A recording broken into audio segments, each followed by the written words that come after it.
গল্পের সুর চ্যানেলে আমি রোমানার উপর আজ আপনাদের পড়ে শোনাব নারায়ণচন্দ্র ভট্টাচার্যের লেখা একটি গল্প ব্রহ্মসাপ।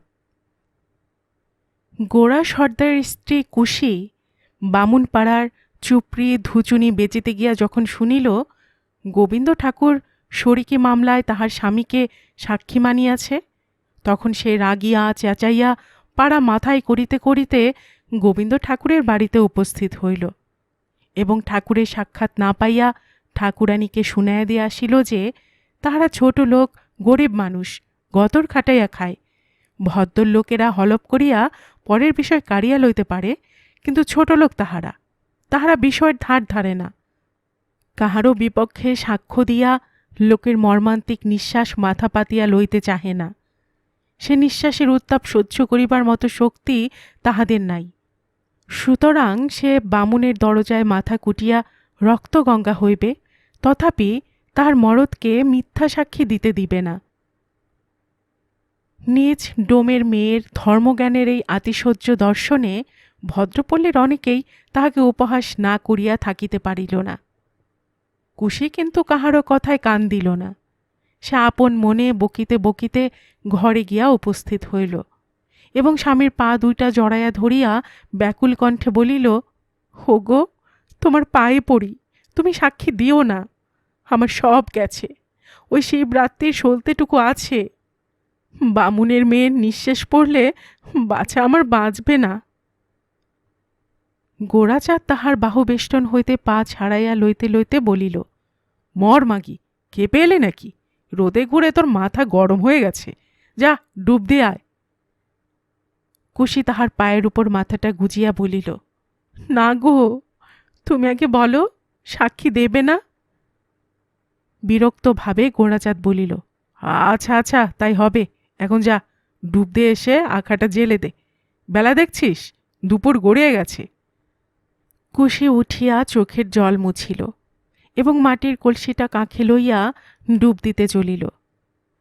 গোবিন্দচন্দ্র আকুলি মহাশয় 50 বৎসর বয়সে যখন ঐহিক ধন, মান, পরিজন সকলের অসারতা হৃদয়ঙ্গম করিয়া সারবস্তুর অন্বেষণেই আপনার প্রবৃত্তি ও শক্তিকে নিয়োজিত করিবার অভিপ্রায় প্রকাশ করিলেন এবং কলুষ সংসারের সংস্রব পরিহারপূর্বক সপাক ভক্ষণে রত হইলেন, তখন রাষ্ট্র হইল গোবিন্দ আকুলির ন্যায় সাত্ত্বিক প্রকৃতি নিষ্ঠাবান ব্রাহ্মণ গ্রামে আর নাই।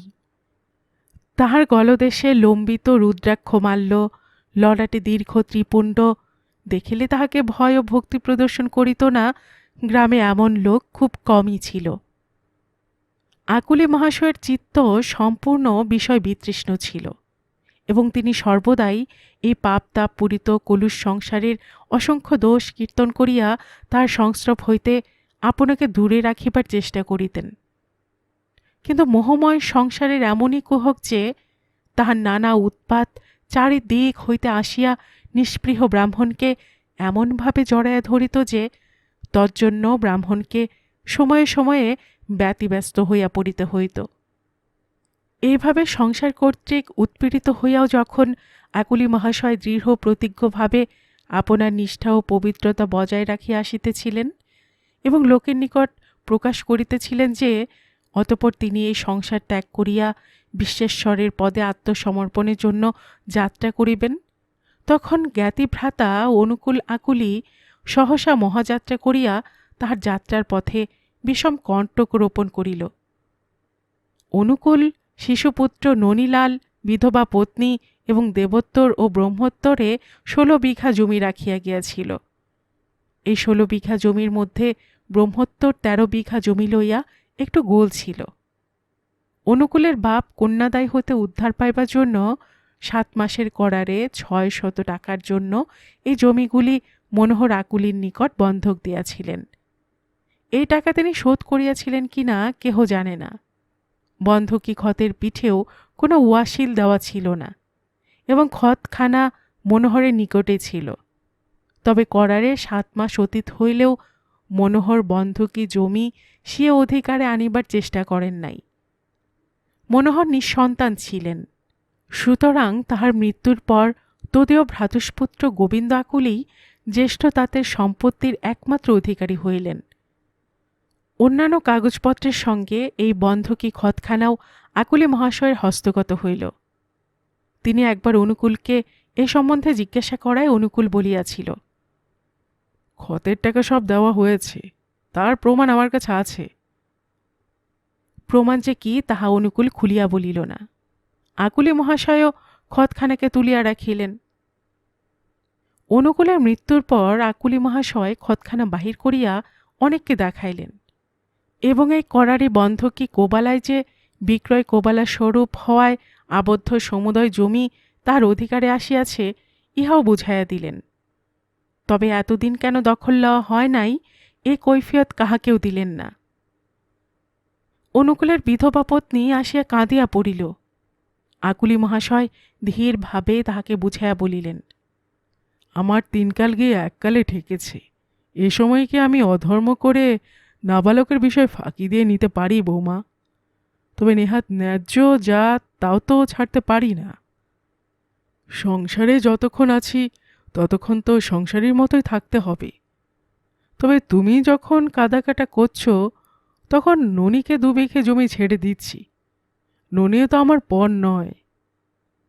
বিধবা কিন্তু তাহার এই আত্মীয়তায় পরিতৃপ্ত হইতে পারিল না। সে গ্রামের 5 জন ভদ্রলোকের কাছে গিয়া পড়িল। ভদ্রলোকেরা আকুলি মহাশয়কে বুঝাইতে আসিলে আকুলি মহাশয় মহাভারতের শান্তিপর্ব খুলিয়া ধর্মাধর্মের বিস্তৃত কাহিনী তাহাদিগকে শুনাইয়া দিলেন। তাহারা নিরস্ত হইল, কিন্তু 2-1 জেদি লোক এই অন্যায় অত্যাচারের বিরুদ্ধে কোমর বাঁধিয়া দাঁড়াইল। তাহারা নাবালকের পক্ষ হইয়া জমির নতুন প্রজা বিলি করিয়া দিল। ধর্মভীরু আকুলি মহাশয় জোর জবরদস্তির দিকে গেলেন না।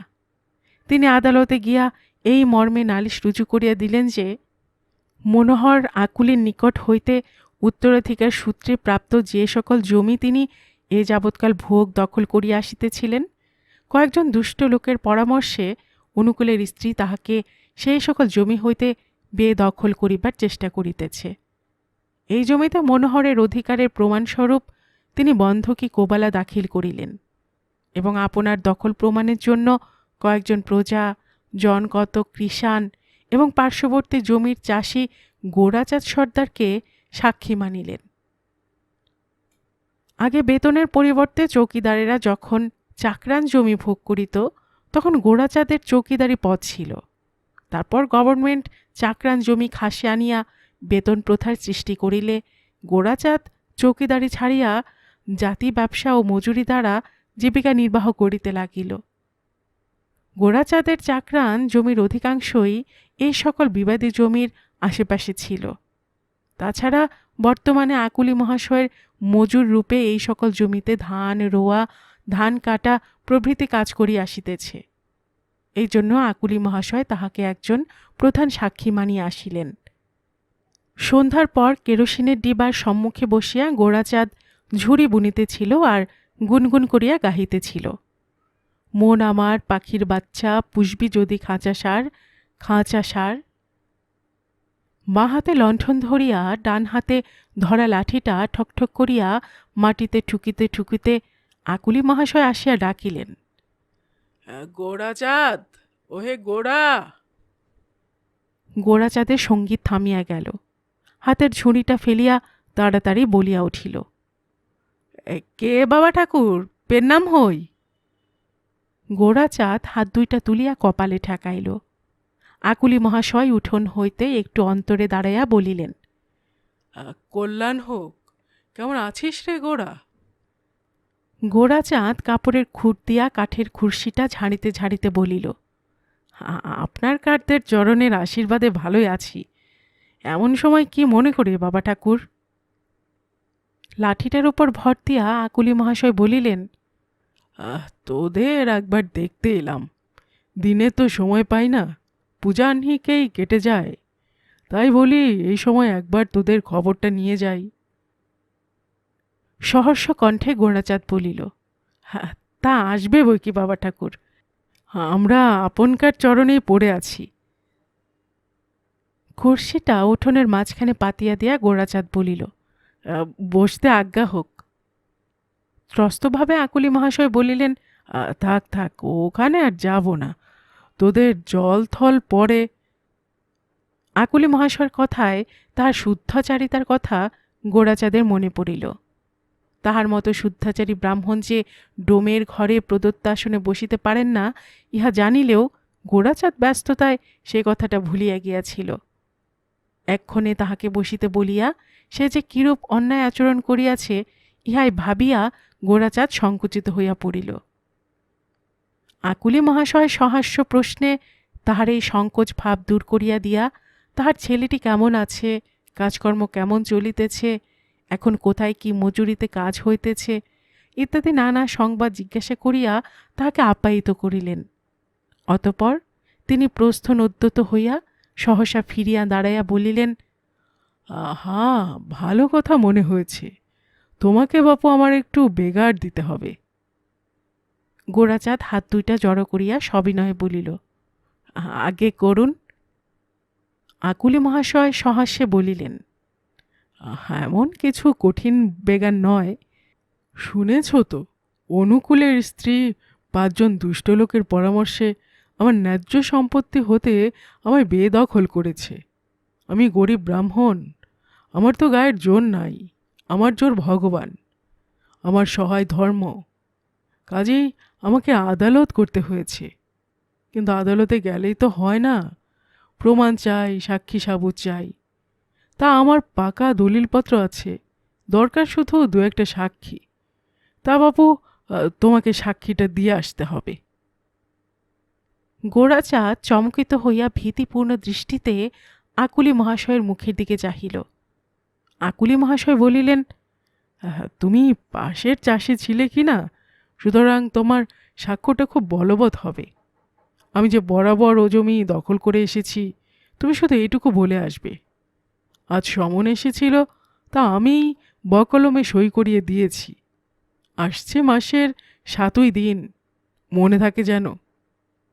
আকুলি মহাশয় প্রস্থনোদ্যত হইলেন। গোড়াচাঁদ বলিয়া উঠিল, কিন্তু বাবা ঠাকুর। ফিরিয়া আকুলি মহাশয় বলিলেন, তোমার রোজ মারা যাবে না হে, সে আমি আগেই দিয়ে যাব। গোড়াচাঁদ দৃঢ় গম্ভীর স্বরে বলিল, না বাবা ঠাকুর, আমি হলফ নিয়ে মিছে কথা বলতে পারবো না। সবিস্ময়ে আকুলি মহাশয় বলিয়া উঠিলেন, পারবে না? গোড়াচাঁদ বলিল, না, আমরা ছোট লোক, আমাদের এত পাপ সইবে না। তাহার মুখের ওপর জ্বলন্ত দৃষ্টি নিক্ষেপ করিয়া আকুলি মহাশয় রোষ গম্ভীর কণ্ঠে বলিলেন, আমাকে অপমান করবে? গোড়াচাঁদ মাথা নিচু করিয়া বিনম্র স্বরে বলিল, আমাকে মাপ করো বাবা ঠাকুর, আমি এক ছেলে নিয়ে ঘর করি। ছোট লোকের এই অপূর্ব ধর্মজ্ঞতা দেখিয়া আকুলি মহাশয় কিছুক্ষণ স্তব্ধভাবে দাঁড়াইয়া রহিলেন। তারপর স্থির গম্ভীর স্বরে বলিলেন, ছেলের তরে ব্রাহ্মণের কথা অমান্য করবে? গোড়াচাঁদ ভীত কম্পিত কণ্ঠে বলিল, আমার ওই একটি ছেলে বাবা ঠাকুর। বজ্র গম্ভীর নাদে আকুলি মহাশয় বলিলেন, কিন্তু তোমাকে ও ছেলে নিয়ে ঘর করতে হবে না। আমি যদি ত্রিসন্ধ্যাপুত ব্রাহ্মণ হই, ব্রহ্মণ্য দেব যদি সত্য হন, তবে তোমার ছেলে বাঁচবে না, বাঁচবে না, বাঁচবে না। এ না হয়তো আমি এই পৈতা ছিঁড়ে দিঘির জলে ফেলে দেব। জোরে জোরে লাঠির ঠকঠক শব্দ করিতে করিতে আকুলি মহাশয় চলিয়া গেলেন। গোড়াচাঁদ হাত দুইটা বুকের কাছে রাখিয়া ভয়ে কাঠ হইয়া দাঁড়াইয়া রহিল। কুশে আসিয়া তাহার গা ঠেলিয়া বলিল, দাঁড়িয়ে রইলে যে? শুষ্ক জড়িত কণ্ঠে গোড়া বলিল, বামুন কি সাপ দিয়ে গেল শুনেছিস? কুশি বলিল, শুনেছি, কিন্তু আমাদের তো কোনো দোষ নাই, দিলেই বা সাপ, আমাদের মা আছেন। আকুলি মহাশয়ের শুধু জমি জায়গার আয়ে সংসার চলিত তাহা নহে, তাহার আয়ের আরেকটা পথ ছিল। তাহার গৃহে শালগ্রাম শিলা হইতে শীতলা, মনসা, পঞ্চানন্দ প্রভৃতি অনেকগুলি দেবতারই ঘটপট ছিল। গ্রামের লোক আপদে বিপদে এই সকল দেবতার যে পূজা দিত, তাহাতে আকুলি মহাশয়ের আয় বড় মন্দ হইত না। সুতরাং আকুলি মহাশয় এই সকল গৃহদেবতাকে যথেষ্ট ভক্তি প্রদর্শন করিতে ত্রুটি করিতেন না এবং তাহাদের জাগ্রত মহিমা সম্বন্ধে বহুল উদাহরণ প্রচার করিতেন। আগে অনুকূলও এই আয়ের একজন অংশীদার ছিল, কিন্তু তাহার মৃত্যুর পর হইতে সমগ্র আয়টাই গোবিন্দ আকুলির হাতে পড়িতে লাগিল। সঙ্গে সঙ্গে তাহার ভক্তির পরিমাণও অনেক গুণ বাড়িয়া গেল। সেদিন আকুলি মহাশয় স্নানান্তে পূজা করিতে গিয়া দেখিলেন গোরাচাঁদের স্ত্রী কুশি একটি মেটে পাথরে পোয়াটেক চাউল, 2টি কাঁঠালি কলা এবং 1 পয়সার বাতাসা লইয়া ভিজা কাপড়ে ঠাকুর ঘরের রোয়াকে বসিয়া রহিয়াছে। তাহাকে দেখিয়া আকুলি মহাশয় রাগে জ্বলিয়া চিৎকার করিয়া বলিয়া উঠিলেন, তুই তুই ঠাকুর ঘরে দরজায়? তাহার সেই রুদ্র মূর্তি ক্রোধ কম্পিত স্বর শুনিয়া কুশি ভয়ে হতবুদ্ধি হইয়া শকাতর কণ্ঠে বলিল, বাবা, আমার কালুর। গর্জন করিয়া আকুলি মহাশয় বলিলেন, আগে নেমে আয় বেটি, বেটির আস্পর্ধা দেখো, একেবারে ঠাকুর ঘরে দরজায় গিয়ে উঠেছে। পাজি বেটি, ছোট লোক বেটি। হাতের পাথরটা দরজার সামনে রাখিয়া কুশি ভয়ে ভয়ে নামিয়া আসিল। আকুলি মহাশয় ক্রোধ কম্পিত পদে রোয়াকে উঠিয়া পাথরখানার দিকে চাহিয়া কর্কশ কণ্ঠে বলিলেন, এটা এখানে রেখে গেলি যে?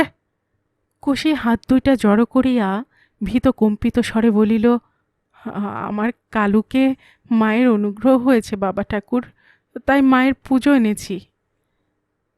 দাঁত মুখ খিচাইয়া আকুলি মহাশয় বলিলেন, পুজো এনেছ? তোর এই চাল কলায় মায়ের পুজো হবে বেটি, ছোট লোক? আকুলি মহাশয় পা দিয়া জোরে পাথরখানা ঠেলিয়া দিলেন। পাথরখানা উঠোনে পড়িয়া চূর্ণ হইয়া গেল। চাউল বাতাসা চারিদিকে ছড়াইয়া পড়িল। কুশি শকাতর দৃষ্টিতে সেগুলোর দিকে চাহিয়া রহিল। আকুলি মহাশয় হাতের ঘটির জলটা দরজার সামনে ঢালিয়া দিয়া স্থানটা পবিত্র করিয়া লইলেন। কুশি নিদারুণ অপরাধীর মতো হাত জোর করিয়া দাঁড়াইয়া রহিল। আকুলি মহাশয় ঠাকুর ঘরে ঢুকিয়া পূজয় বসিলেন। কুশি 2 পা অগ্রসর হইয়া ভয়ে ভয়ে বলিল, বাবা, মাকে জানাও আমার কালুকে। বজ্রকঠোর স্বরে আকুলি মহাশয় বলিলেন, তোর কালু যাতে শিগগির মায়ের খড়পড়ে যায় তাই দিবারাত মাকে জানাচ্ছি। কুশির সর্বশরীর থরথর করিয়া কাঁপিয়া উঠিল। সে মুহ্যমানভাবে স্তব্ধ শ্বাসে দাঁড়াইয়া রহিল। অনেকক্ষণ পরে যখন তাহার চৈতন্য হইল, তখন আকুলি মহাশয় পুজো শেষ করিয়া দ্বার রুদ্ধ করিতেছেন। কুশি শকাতরে বলিল, বাবা ঠাকুর, মায়ের একটু চন্নামেত্তর নাই বলিয়া আকুলি মহাশয় দরজা বন্ধ করিয়া দ্রুতপদে চলিয়া গেলেন। কুশি মন্দিরের চারিদিকে ঘুরিয়া ঘুরিয়া যেখানে পুজোর বাসি ফুল বিল্বপত্র ফেলা হয় সেইখানে চন্দনাক্ত অর্ধশুষ্ক একটি বিল্বপত্র দেখিতে পাইল। কুশি সযত্নে সেটি কুড়াইয়া লইয়া আঁচলে বাঁধিল এবং মন্দিরের সম্মুখে আসিয়া সোপান প্রান্তে মাথা কুটিয়া বলিল, মাগো, আমরা গরিব, তুই ছাড়া আমাদের কোনো ভরসা নাই। আমার কালুর গায়ে তোর পদ্মহাত বুলিয়ে দে মা, আমি বুক চিরে তোর এখানে রক্ত দিয়ে যাব। রুদ্ধদ্বার মন্দিরের মধ্যে বসিয়া দেবতা তাহারে আকুল প্রার্থনা শুনিতে পাইলেন কি না তাহা চিন্তা না করিয়াই কুশি দ্রুত পদে গৃহা অভিমুখে ছুটিল। বাবা কালু। বসন্তের ভীষণ আক্রমণে কালু আচ্ছন্ন হইয়া পড়িয়াছিল। ভালো করিয়া চাহিবার শক্তিও তাহার ছিল না। তথাপি পিতার আহ্বানে সে কষ্টে চোখ মেলিয়া চাহিল। গোরা তাহার মাথায় স্নেহ শীতল হাতখানি বুলাইতে বুলাইতে বলিল, কেমন আছিস বাবা? ক্ষীণ স্বরে হাঁপাইতে হাঁপাইতে কালু বলিল, সব জ্বলে পুড়ে গেল বাবা, জ্বলে মলুম। গোরা তাহাকে আশ্বাস দিয়া বলিল, ভয় কি, মায়ের চন্নামেত্তর খেলেই সব ভালো হয়ে যাবে। কালু ইতস্তত দৃষ্টি নিক্ষেপ করিয়া জিজ্ঞাসা করিল, মা মা কোথায়? গোরা বলিল, সে মায়ের চন্নামেত্তর আনতে গেছে। তাহার বসন্তের আক্রমণে বিভৎস দর্শন মুখের দিকে চাহিয়া গোরা বসিয়া রহিল। কুশি আসিয়া ধীরে ধীরে ঘরে ঢুকিল। গোরা তাহার রিক্ত হস্তের দিকে চাহিয়া জিজ্ঞাসা করিল, মায়ের জন্মামেত্তর? কুশি কোনো উত্তর দিল না। সে একটা পাথর বাটি লইয়া পুকুর ঘাট হইতে জল আনিল। তারপর আঁচল হইতে বিল্বপত্রটা খুলিয়া সেই জলে ডুবাইয়া জলটুকু ছেলের মুখের কাছে ধরিল। ডাকিল, বাবা কালু, মায়ের জন্মামেত্তরটুকু খেয়ে ফেলো বাবা। কালো চোখ না খুলিয়াই হাঁ করিল। কুশি তাহার মুখে বাটির জলটুকু ঢালিয়া দিল এবং বিল্বপত্রটি লইয়া তাহার মাথায় গায়ে বুলাইয়া দিল। কালো কিছুক্ষণ নিস্তব্ধভাবে পড়িয়া রহিল। তারপর সহসা চোখ মেলিয়া ডাকিল, বাবা গো। গোরা তাহার মুখের কাছে মুখ আনিয়া বলিল, কেন বাবা? কালু হাঁপাইতে হাঁপাইতে আর্তকণ্ঠে বলিল,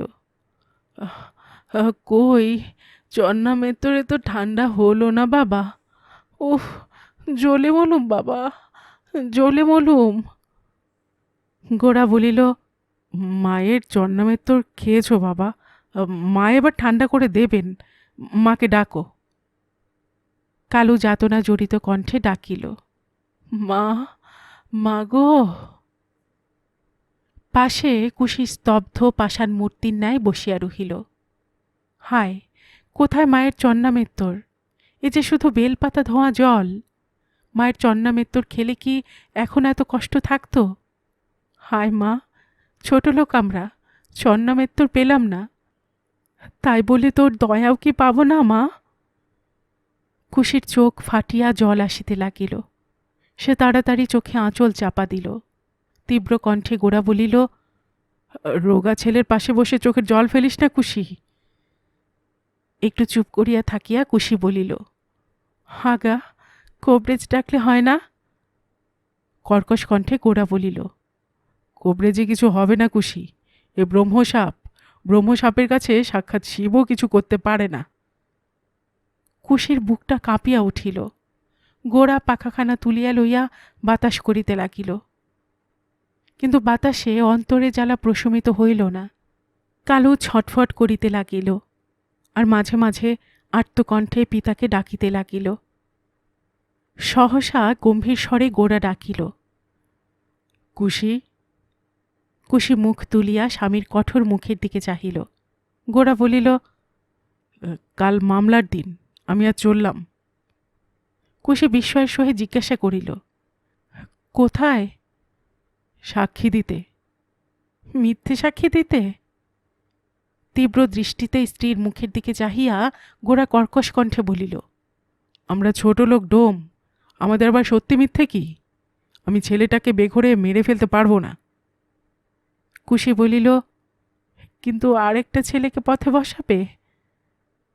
গোরা উঠিয়া দাঁড়াইয়া দাঁতে দাঁত চাপিয়া বলিল, যে পথে বসে বসবে, আমার তাতে কি? আমার কালু গেলে তাকে আর ফিরে পাবো না।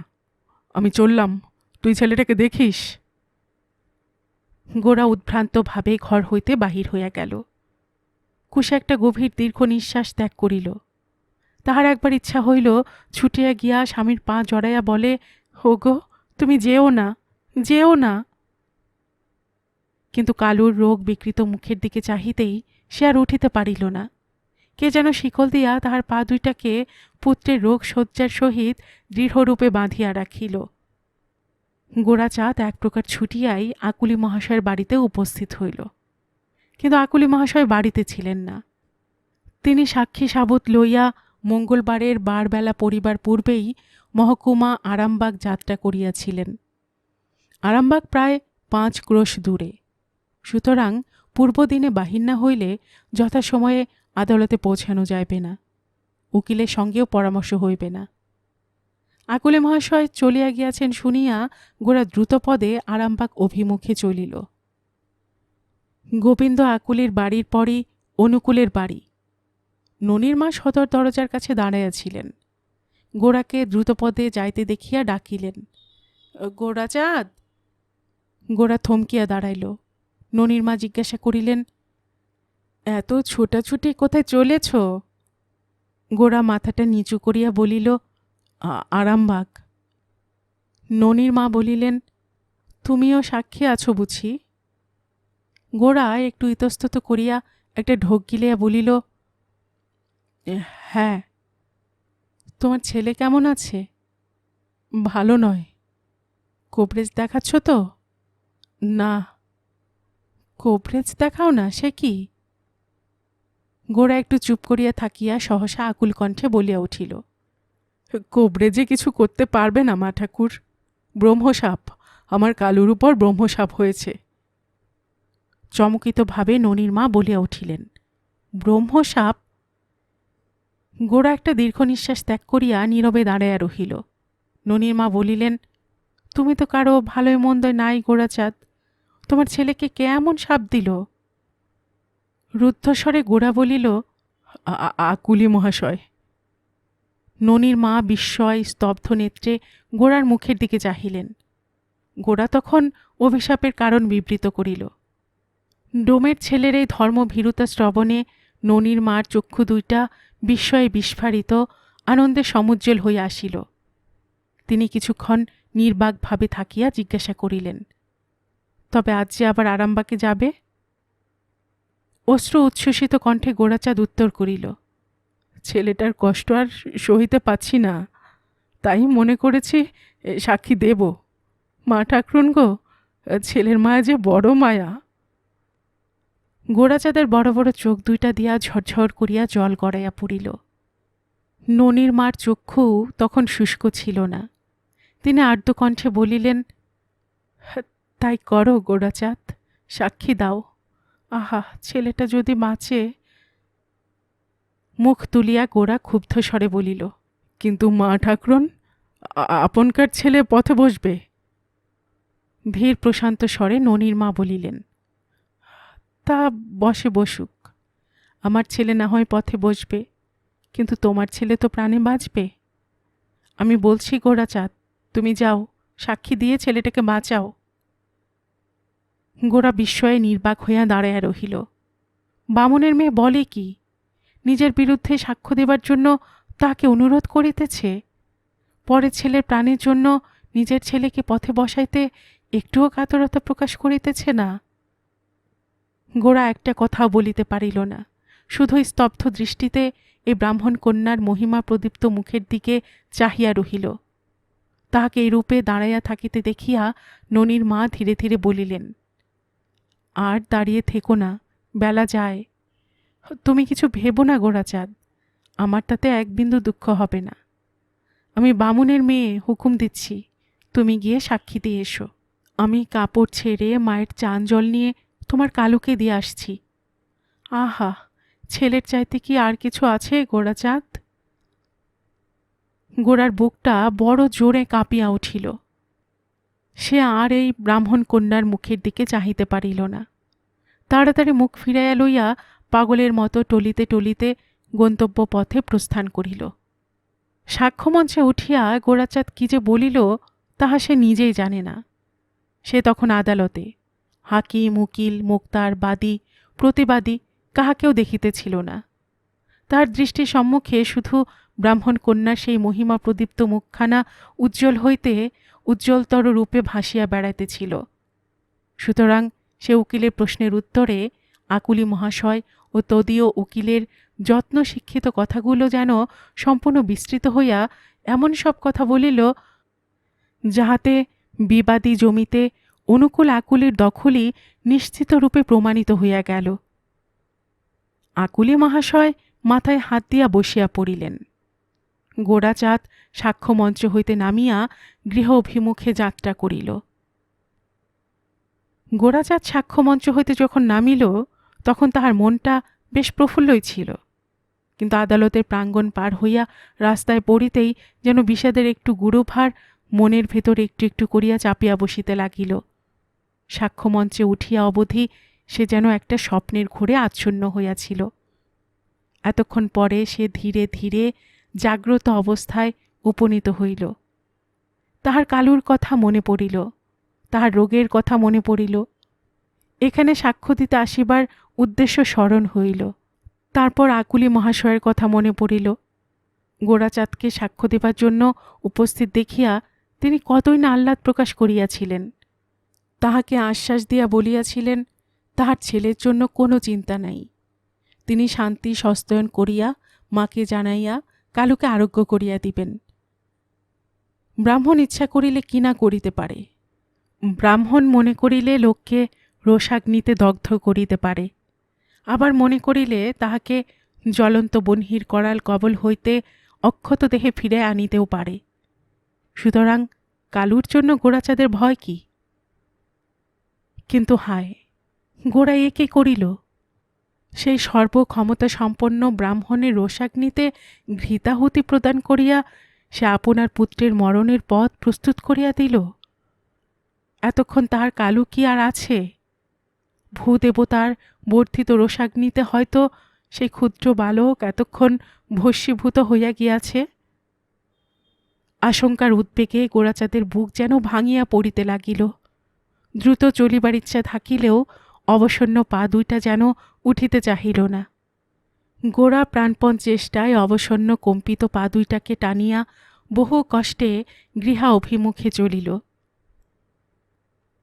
অবসাদ মন্থর পদে গোরাচাঁদ যখন গ্রাম প্রান্তে উপস্থিত হইল তখন রাত্রি অনেক। শুক্লা দশমীর চাঁদ পশ্চিম আকাশে চড়িয়া পড়িয়াছে। ক্ষীণ বনরেখার মধ্যে অস্পষ্ট দৃশ্যমান গ্রামখানা যেন ঘুমাইয়া পড়িয়াছে। পথ ঘাট মাঠ সকলই একটা অসার নিস্তব্ধতায় ডুবিয়া গিয়াছে। ম্লান চন্দ্রালোক তাহাদের উপর স্বপ্নের সূক্ষ্ম আবরণ বিছাইয়া দিয়াছে।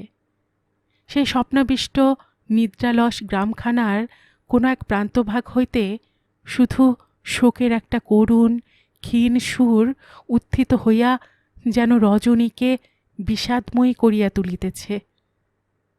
গোরাচাঁদ কম্পিত বক্ষে স্খলিত পদে যখন আপনার কুটির প্রাঙ্গণে গিয়া দাঁড়াইল তখন তাহার আর দাঁড়াইবার শক্তি নাই, কথা কহিবার ক্ষমতা নাই, চিন্তা করিবার ক্ষমতা পর্যন্ত বিলুপ্ত হইয়া গিয়াছে। গলা শুকাইয়া কাঠ হইয়াছে, সর্বশরীর থরথর করিয়া কাঁপিতেছে। চাঁদ ডুবিয়া গিয়াছে, অন্ধকারের কালো ছায়া আসিয়া প্রাঙ্গণে ছড়াইয়া পড়িতেছে। স্তব্ধ অন্ধকারময় কুটির প্রাঙ্গণে দাঁড়াইয়া হৃদয়ের সমস্ত শক্তি কণ্ঠে সংযোজিত করিয়া অস্ফুট কণ্ঠে গোরা ডাকিল, কালু। উত্তরে কুটির মধ্য হইতে একটা শুধু আর্তচিৎকার ধ্বনি উত্থিত হইল। গোরা কাঁপিতে কাঁপিতে সেইখানে বসিয়া পড়িল। পুত্রের সৎকার শেষ করিয়া গোরা যখন কাঁদিতে কাঁদিতে প্রত্যাবর্তন করিতেছিল, আকুলি মহাশয়ও তখন মহকুমা হইতে ফিরিতেছিলেন। গোরা তাহাকে দেখিয়া কাঁদিয়া উঠিল। বাবা ঠাকুর গো, আমার কালু যে চলে গেল গো। ভীষণ ভ্রুকুটি ভঙ্গি করিয়া আকুলি মহাশয় বলিলেন, ঠিকই হয়েছে, ব্রহ্মসাপ কি ব্যর্থ হয়? ওহে গোরাচাঁদ, ঘোর কলি হইলেও এখনো ব্রাহ্মণ আছে, ব্রহ্মণ্য তেজ আছে। তোমরা মনে করো বামুন বেটার আবার কে, ধর্মটাই সব। তার ফল দেখলে তো? কই, ধর্ম এসে তোমার কালুকে রাখতে পারলে না? গোরা তাহার সম্মুখে উপর হইয়া পড়িল, ব্যাকুল কণ্ঠে বলিল, অমন আজ্ঞে করবেন না বাবা ঠাকুর, আপনারা কলির দেবতা, আপনাদের কি ধর্মের নিন্দা করতে আছে? না ছেলে গেছে বলে ধর্মকে আমি অমান্য করতে পারি? আমার কালু গেছে, কিন্তু ধর্ম তো যায়নি বাবা ঠাকুর। ছেলে দুদিনের, কিন্তু ধর্ম যে 4 যুগের। গোরার স্থির প্রশান্ত মুখের ওপর তীব্র দৃষ্টি নিক্ষেপপূর্বক, বেটা বোকা ছোট লোক বলিয়া আকুলি মহাশয় দ্রুত পদে প্রস্থান করিলেন। গোরা তাহার পদাঙ্কিত স্থানের ধুলা তুলিয়া মাথায় দিল। গল্পের সুর চ্যানেলে এতক্ষণ আপনারা শুনছিলেন নারায়ণচন্দ্র ভট্টাচার্যের লেখা একটি গল্প ব্রহ্মসাপ। আর এতক্ষণ গল্প পাঠে আমি আপনাদের সাথে ছিলাম রোমানা নূপুর।